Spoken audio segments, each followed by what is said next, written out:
Welcome back to the deep dive. Today, we're journeying into a city that truly electrifies the senses.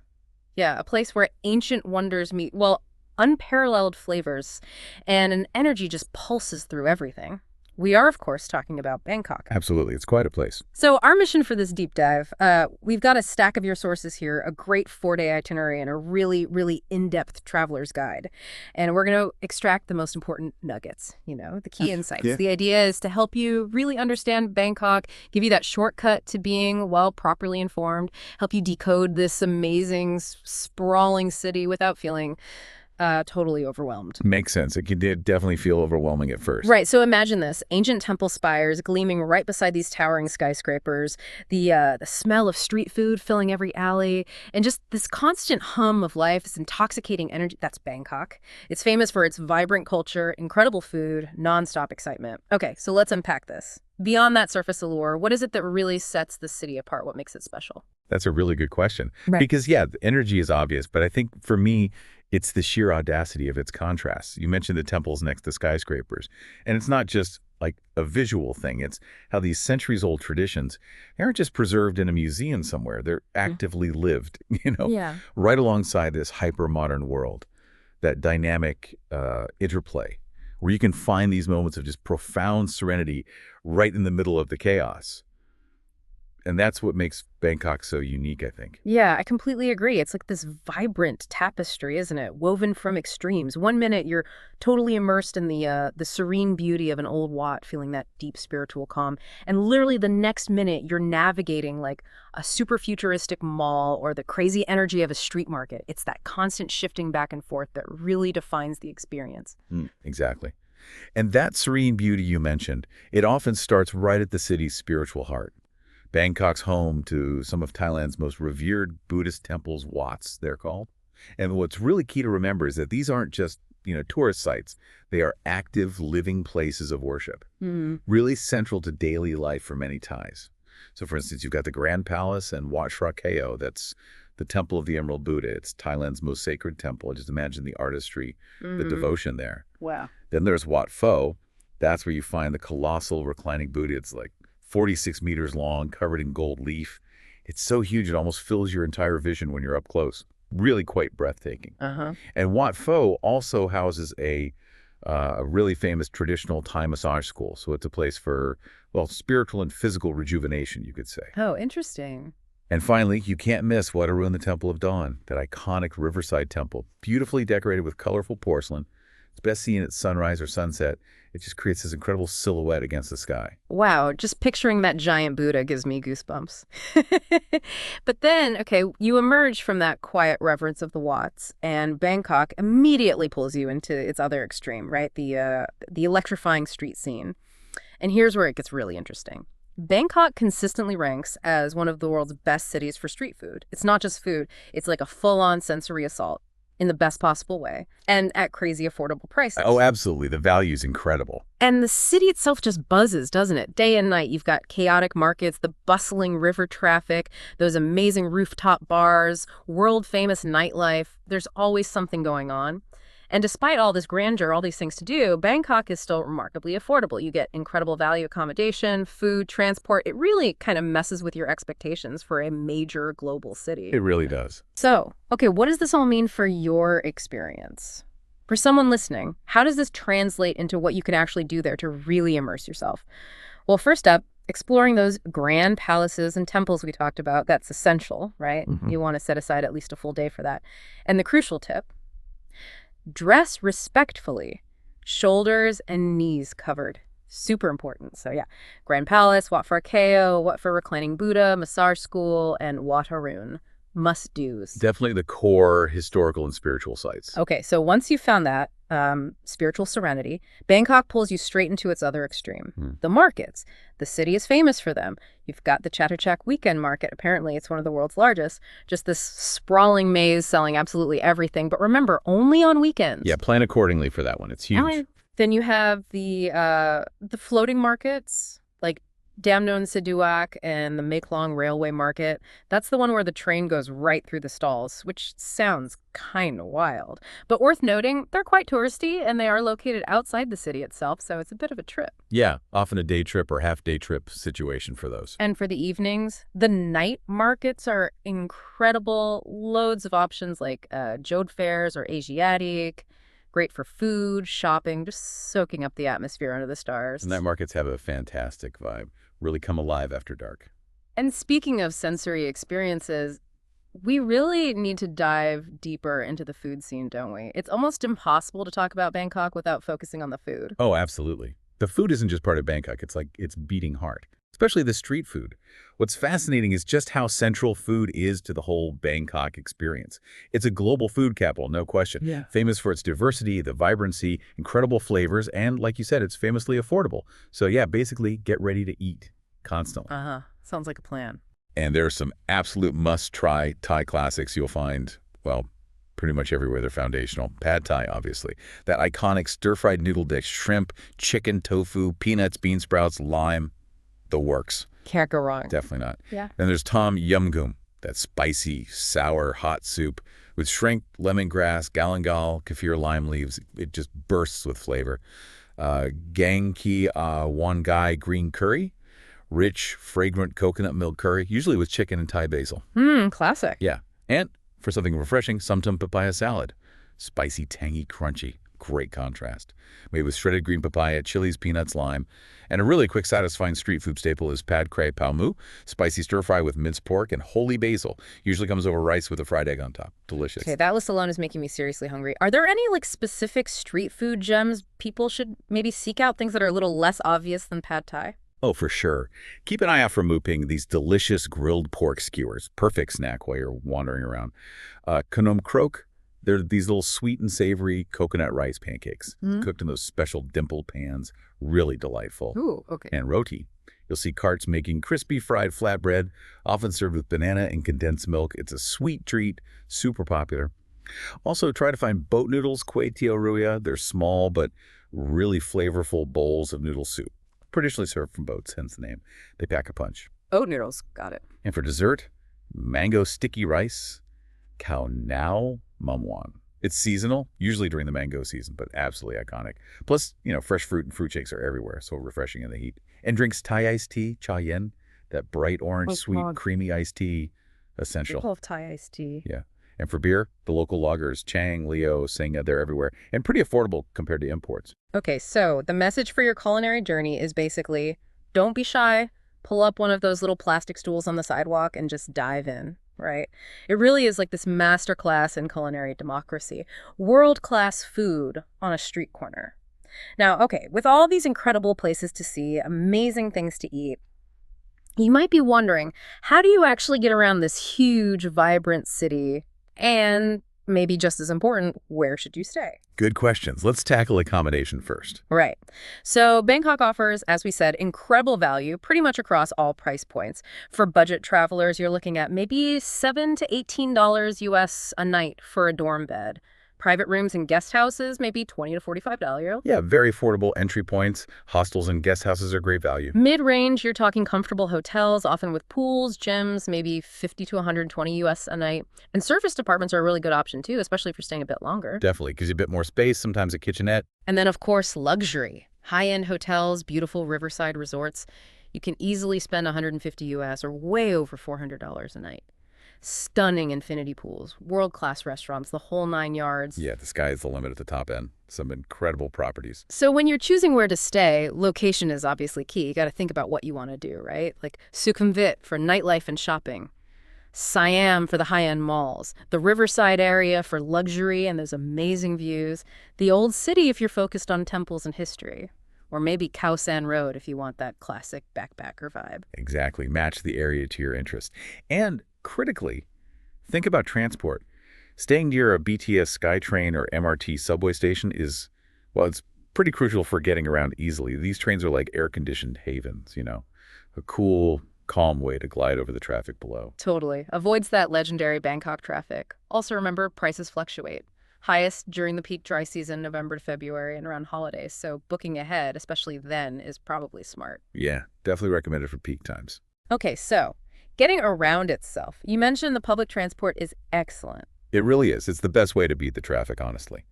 The BTS Skytrain and the MRT subway are clean, efficient, air-conditioned. They connect most major areas you'll want to visit. Use them constantly. Getting a rabbit card like an Oyster card or MetroCard can make it easier than buying single tickets all the time. Good tip. What about the river? Ah, the Tao Freya Express boat. Fantastic option. It's cheap, it's scenic, and it's a brilliant way to get to the riverside temples like the Grand Palace and Wat Arun. Plus, you avoid road traffic completely. Nice. And from the airport? There's the airport rail link.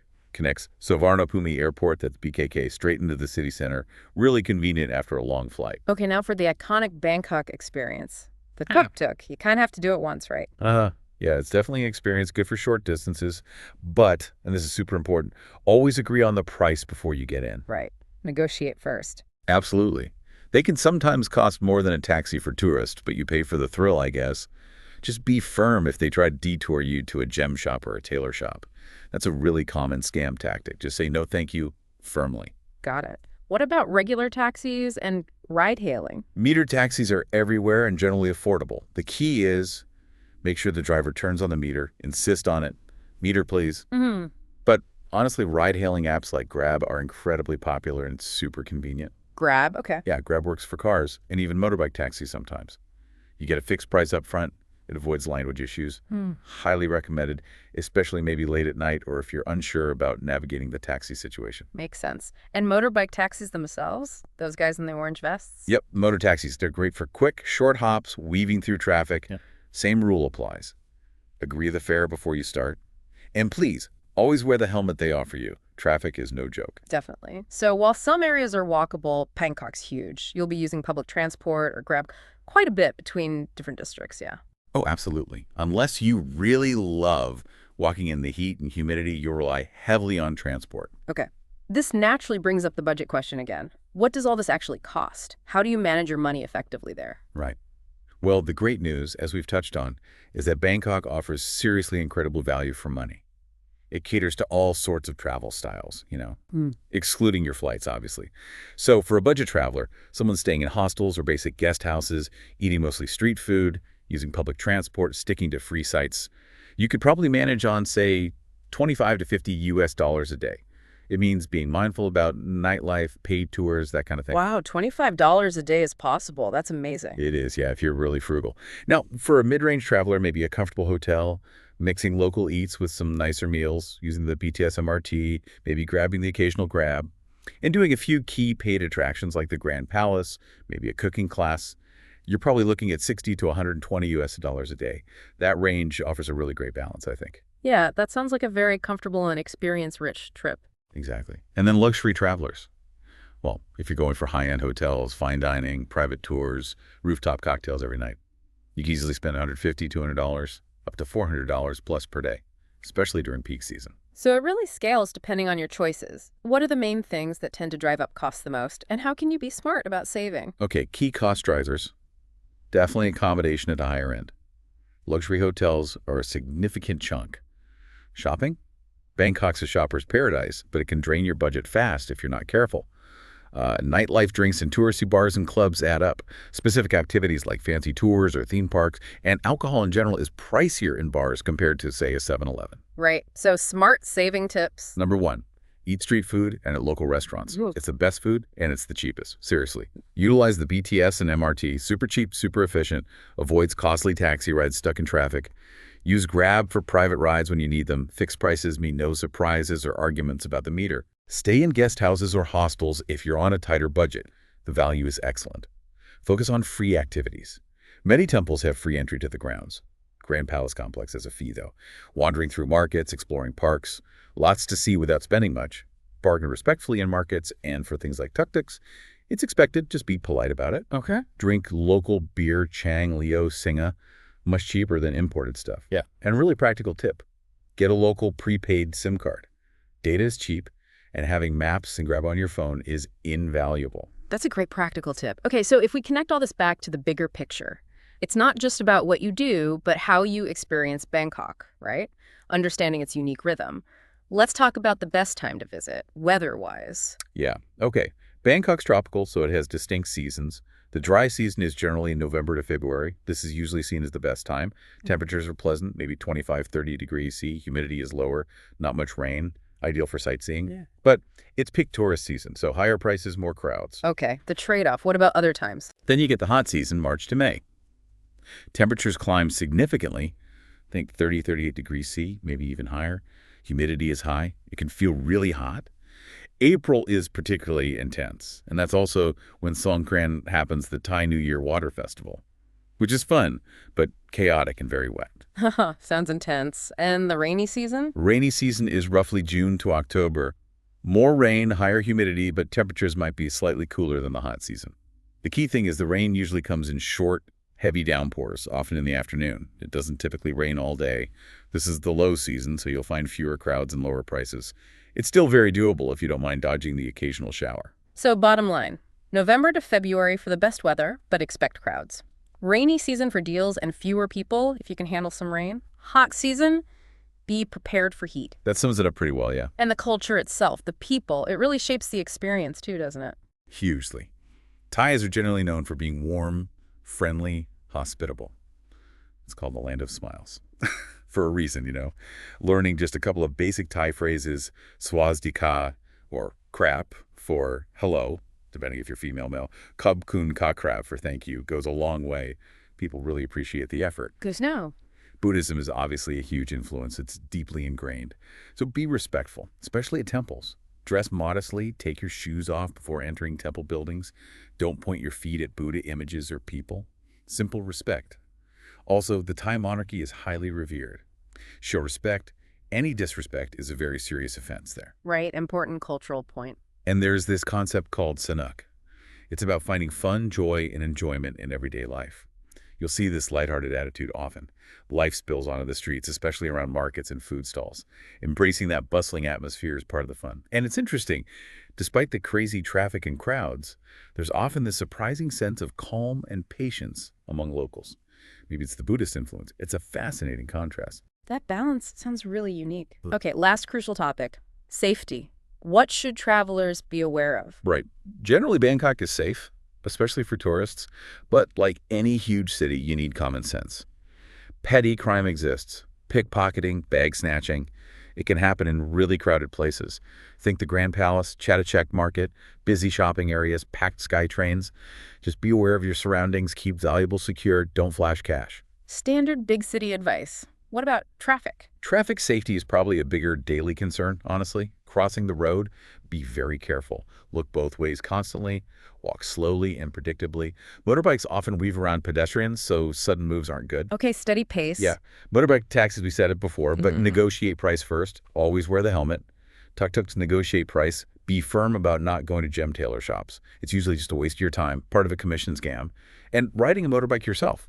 Only if you're a very experienced rider, have the right license, intentional driving permit, and are comfortable with genuinely chaotic traffic. Helmet, always. Drive defensively. It's not for beginners. Understood. Food and water safety. Street food is amazing, but use your judgment. Choose stalls that look clean and are busy. High turnover is a good sign. Drink bottled water only. Avoid tap water and be cautious with ice unless you're sure it's made from filtered water.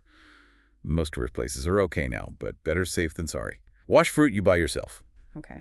Any other scams to watch out for besides the gem tailor thing? Yeah, the taxi tuk-tuk meter scam. Always insist on the meter in a taxi. Or use Grabble for fixed prices. Sometimes people might approach you near temples saying they're closed for a Buddhist holiday and offer to take you somewhere else, usually a scam. Double-check opening times yourself. Bird feeding scam. Someone offers you feed for pigeons, you take it, then they demand an inflated payment. Just politely decline offers like that. Good to be aware of those. And nightlife precautions. Standard stuff, really. If you're out in nightlife areas, keep an eye on your drink. Don't leave belongings unattended.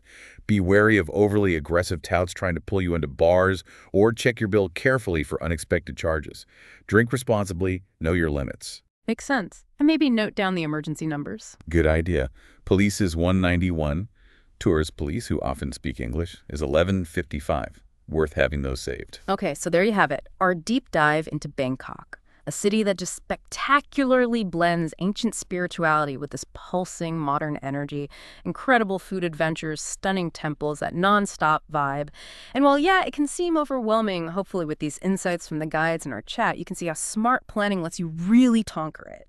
You can discover why its unique mix of culture, affordability, and just infectious energy makes it so captivating, so rewarding. It really is a journey into the heart of Thailand. Absolutely. And perhaps something to leave you thinking about. Considering all those incredible contrasts we discussed, the serene temples, the buzzing markets, the pumping nightlife, what would truly define the real Bangkok experience for you personally? Is it a place you'd go seeking peace, or maybe pleasure, or just pure, unadulterated exhilaration? It offers all three, I think. That's a great question. What stands out to why you listening to this deep dive into Bangkok? What's the one thing, maybe a sight, maybe a taste that you're now most excited to experience?